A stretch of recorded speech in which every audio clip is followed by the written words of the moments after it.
কিরে বন্ধু বন্ধু আইসস তুই? কালকে তোরে খোঁজবার গেছিলাম, শুনলাম তুই নাকি ঢাকা গেছ গা চাকরি করবার লিগা। তো চাকরি করে আই অবস্থা দেখি মেলা ডে এবার বেতন পাস না। তাহলে বন্ধু আজকে রাত্রে আম করে কিছু খাওয়া। না রে বন্ধু, আমার চাকরিটা হইল না রে। খুব বড় আশা করে গেছিলাম চাকরি করবা নিগে, তা ভাগ্য মিলল না। আজকে তো করে আমি খাওয়া হামো না রে। থাক বন্ধু, যাই গে তাইলে।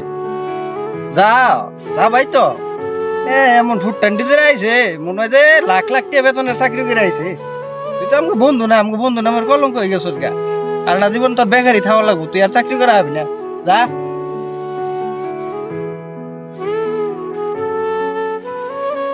এ বাস্তা। ও কাকা, আসসালামু আলাইকুম কাকা।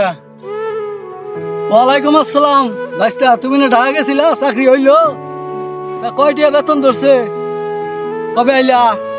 না কাকা, চাকরি হয় নাই, গেছিলাম নে নাই। চাকরি করবা কে? তোমার বাহার জমিতে আছে, এই না খাবা, এই না খাবা নিগা ঢাকা থেকে আইয়া পড়ছো। তাছাড়া আর কি করবা তোমরা? তোমার তো খেয়ে কাম নাই, চশমা চোখে ঘুরবা আর বেড়াবা। যা বাহের আছে তালুক, কিনা বেজা বেজা খামু। জমিতে রিসুক দাও।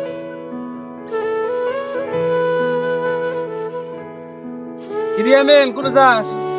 এই যে ভাই সামনে গেতেছি একটু। কালকে তোকে ভাই গেছিলাম, তোর বড় ভাইয়ের সাথে দেখা করলাম। তুই বলে ঢাকা গেছস, কি চাকরি কি ভাই কি হয়েছে? মিষ্টি খিলাবি না? বড় ভাই মানুষ, দোয়া আশীর্বাদ করবো, খিলাইস। না ভাই, সৌরভের কথা আসলে কি কমু, চাকরিটা আমার হয় নাই, ও চাকরি ক্যান্সেল করছে। হয়েছে, তুমি করবা, তুমি করবা চাকরি কই দিয়া না? বড় ভাই ধন সম্পত্তি খাইতেছ, তোমার চাকরি করে লাগবো না। শোনাক, আমার ছোট ভাইয়ের সাথে ঘুরবি না। তোর সাথে ঘুরলে আমার ছোট ভাই চাকরি হবো না।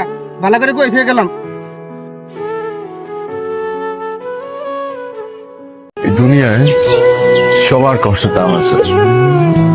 একটা বাচ্চা কান্না করলে মানুষের মায়া লাগে, একটা বুড়া মানুষ কান্না করলে মানুষের খারাপ লাগে।